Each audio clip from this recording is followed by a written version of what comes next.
Good morning and welcome to Mr. Murphy's Classroom. I just wanted to start on this slide quickly and show you a couple things before I move on.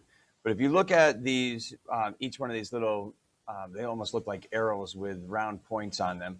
They are, each one of these spaces is a weather station around the country. And these are all around the world where they collect data for weather, everything from, atmospheric temperature to pressure to wind direction to wind speed, all of that. And that's kind of what I want to talk to you about with this. If you notice, right, where the isobars, right, because that's what these are, isobar map, right, isobars, right, when they're closer together, right, you'll notice that these feathers, right, or the staffs with the feathers on them, there's more feathers. Each one of these feathers represents a certain speed of wind, and if you add them together, obviously you get more wind. Without going into great detail about that until we get into weather, if you look at these, right, you'll notice that all of these in where the isobars are closer together, they do have more feathers, which means they have a greater speed than the areas out here where you notice that some of them don't even have a feather on them. So the difference between the two, I just wanted to show you that when they are farther apart, the isobars are farther apart, there is less wind. And then when they're closer together, there's a great amount of wind. The wind speed increases.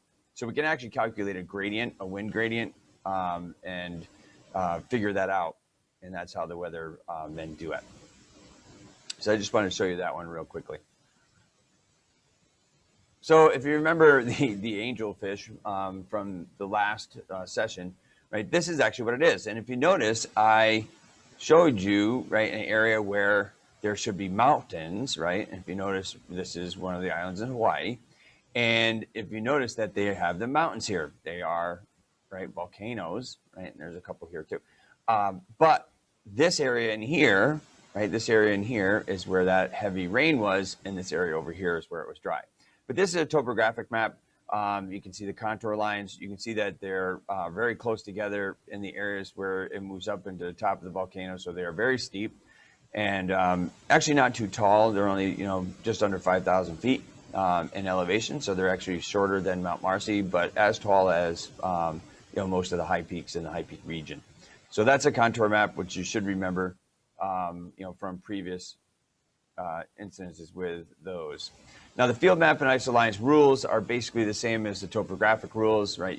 They connect equal points of data, right? They close around hills or they go out in depressions or they go off the map. ISO-Alliance will never cross each other because you can't have the same data points or two different data points at the same place, exactly the same place. The closer they are together, which is what I just showed you, represents a higher gradient. In our case, a steeper slope in a contour map, and in an isobar map, it's going to be faster winds. And then farther apart represents a lesser gradient, which is just the opposite.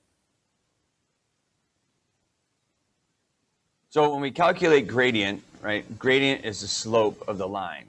So when we do that, right, we're going to have gradient, right, is the change in field value, right, divided by the distance.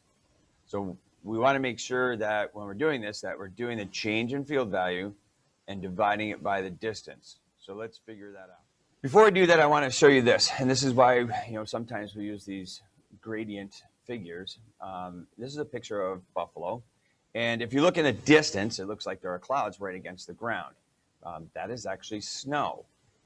When we look at Lake Erie is not frozen over, and so when the wind blows off the lake, you get these lake effect snows. So heavy snowfall, typically at 3 to 5 inches an hour or more, and it's just in like one localized area where that wind is blowing. So it's kind of a neat little phenomena. So it'll look like almost like a dust storm in the distance, but you can notice right in front of us there isn't a whole lot of snow there on the ground in this particular location, but further off, right, when that's finished, unless it moves again, obviously it's going to be a great amount. So this is what it looks like after one of those snowfalls. This is like 24 to 48 hours. Afterwards, you can see the large amounts of snow on top of this car. Kind of looks foolish. In fact, in New York State, it's illegal to drive like that, but I think it was just for the picture.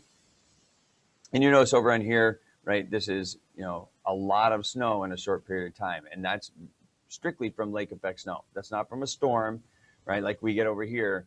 And we get some lake effect snows that come down the valley as well. So this is what it looks like on a map. This is probably one of the things you're most familiar with, especially if you're looking to see if schools are going to be closed. You can see the wind direction is coming off of here, and it's moving in an easterly direction, right? Like a almost northeasterly direction off the lake. And these bands, right, represent particular amounts of snow. You can see in this little target area, this red area is 50 to 80 inches. So you're talking anywhere from 4 feet to 7 feet here, and that's quite a bit. That's quite a bit of snow. And then in the outer laying areas, 30 to 50. But even out right as far as this map reaches, we still have 5 to 10, and that's in Rochester. So from Buffalo to Rochester, we're still getting 5 to 10 inches way out here. So the wind must have been blowing pretty good for this to happen. And they don't show out further because this is probably outside the Buffalo's TV district, but there's probably 3 to 5 out here, maybe as far as Syracuse. And so it's kind of an interesting thing. And it's an interesting phenomena with those lake effect snows, and they can get this. And like I said, this is Tuesday through Wednesday. This is the amount of snow that they got. So that's quite a bit. And like I said, not off a storm. This is just off a lake effect snow. So this is what it looks like when we're on a field map when we're doing this. And obviously, this is a little bit different than the storm we just looked at. But you notice, right, it wants to find the gradient between A and B. So it wants to find the slope. In other words, it wants to find out how many, like the average inches per mile, like that fell over this length of distance here. So between A and B. So we take A, which is at 18, right? 18 here. Let me, right? We at 18. So right here.